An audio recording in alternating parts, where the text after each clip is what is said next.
വെളിപാട് പുസ്തകം 19-ാം അധ്യായം 1 മുതൽ 21 വരെയുള്ള തിരുവചനങ്ങൾ. സ്വർഗത്തിൽ വിജയഗീതം.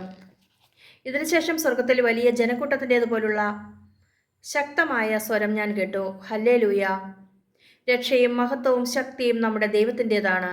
അവിടുത്തെ വിധികൾ സത്യവും നീതിപൂർണവുമാണ്. വ്യഭിചാരം കൊണ്ട് ലോകത്തെ മലിനമാക്കിയ മഹാവേശ്യയെ അവിടുന്ന് വിധിച്ചു. അവളുടെ കൈകൊണ്ട് ചിന്തിയ അവിടുത്തെ ദാസരുടെ രക്തത്തിന് അവിടുന്ന് പ്രതികാരം ചെയ്തു. രണ്ടാമതും അവർ പറഞ്ഞു, ഹല്ലേലൂയ! അവളുടെ പുക എന്നേക്കും ഉയർന്നുകൊണ്ടിരിക്കുന്നു. ഇപ്പോൾ 24 ശ്രേഷ്ഠന്മാരും 4 ജീവികളും ആമേൻ, ഹല്ലേലൂയ എന്ന് പറഞ്ഞുകൊണ്ട് സാഷ്ടാംഗം പ്രണമിച്ച് സിംഹാസനസ്ഥനായ ദൈവത്തെ ആരാധിച്ചു. വിവാഹ വിരുന്ന്. സിംഹാസനത്തിൽ നിന്നൊരു സ്വരം കേട്ടു. ദൈവത്തിൻ്റെ ദാസരും അവിടുത്തെ ഭയപ്പെടുന്നവരും ചെറിയവരും വലിയവരുമായ നിങ്ങളെല്ലാവരും നമ്മുടെ ദൈവത്തെ സ്തുതിക്കുവിൻ. പിന്നെ വലിയ ജനക്കൂട്ടത്തിൻ്റെയും പെരുവെള്ളത്തിൻ്റെയും ഗംഭീരമായ ഇടിമുഴക്കത്തിൻ്റെയും ശബ്ദം പോലുള്ള ഒരു സ്വരം ഞാൻ കേട്ടു. ഹല്ലേലൂയ! സർവശക്തനും നമ്മുടെ ദൈവവുമായ കർത്താവ് വാഴുന്നു. നമുക്ക് ആരാധിക്കാം, ആഹ്ലാദിച്ച് ആർപ്പ് വിളിക്കാം, അവിടത്തേക്ക് മഹത്വം നൽകാം. എന്തെന്നാൽ കുഞ്ഞാടിൻ്റെ വിവാഹം സമീപിച്ചിരിക്കുന്നു. അവിടുത്തെ മണവാട്ടി അണിഞ്ഞൊരുങ്ങിക്കഴിഞ്ഞു. ശോഭയേറിയതും നിർമ്മലവുമായ മൃദുല വസ്ത്രം ധരിക്കാനുള്ള അനുഗ്രഹം അവൾക്ക് നൽകപ്പെട്ടിരിക്കുന്നു. ആ വസ്ത്രം വിശുദ്ധരുടെ സൽപ്രവൃത്തികളാണ്. ദൂതൻ എന്നോട് പറഞ്ഞു, എഴുതുക, കുഞ്ഞാടിൻ്റെ വിവാഹവിരുന്നിന് വിളിക്കപ്പെട്ടവർ ഭാഗ്യവാന്മാർ. അവർ വീണ്ടും പറഞ്ഞു, ഇവ ദൈവത്തിൻ്റെ സത്യവചസ്സുകളാണ്. അപ്പോൾ ഞാൻ അവനെ ആരാധിക്കാനായി കാൽക്കൽ വീണു. എന്നാൽ അവൻ എന്നോട് പറഞ്ഞു, അരുത്, ഞാൻ നിന്റെ ഒരു സഹദാസനാണ്, യേശുവിന് സാക്ഷ്യം നൽകുന്ന നിന്റെ സഹോദരിൽ ഒരുവൻ. നീ ദൈവത്തെ ആരാധിക്കുക. യേശുവിനുള്ള സാക്ഷ്യമാണ് പ്രവചനത്തിൻ്റെ ആത്മാവ്. ദൈവവചനം. സ്വർഗം തുറക്കപ്പെട്ടതായി ഞാൻ കണ്ടു. ഇതാ ഒരു വെള്ളക്കുതിര. അതിൻ്റെ പുറത്തിരിക്കുന്നവൻ വിശ്വസ്തനെന്നും സത്യവാനെന്നും വിളിക്കപ്പെടുന്നു. അവൻ നീതിയോടെ വിധിക്കുകയും പടപൊരുതുകയും ചെയ്യുന്നു. അവൻ്റെ മെഴികൾ തീനാളം പോലെ. അവൻ്റെ ശിരസിൽ അനേകം കിരീടങ്ങൾ.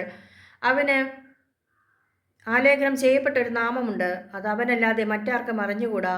അവൻ രക്തത്തിൽ മുക്കിയ മേലങ്കി ധരിച്ചിരിക്കുന്നു. അവൻ്റെ നാമം ദൈവവചനമെന്നാണ്.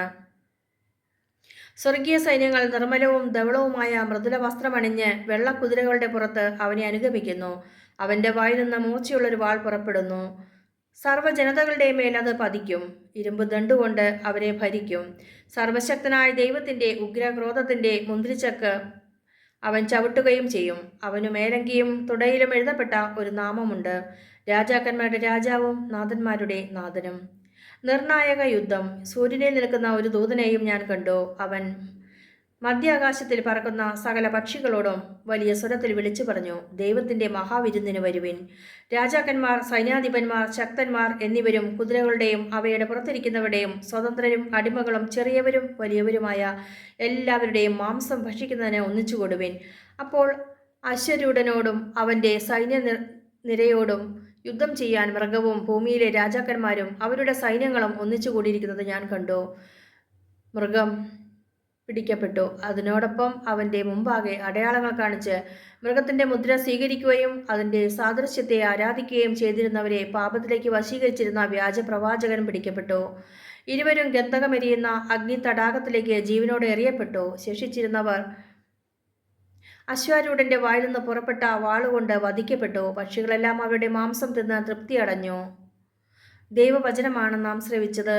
നമുക്ക് ദൈവത്തെ സ്തുതിക്കാം.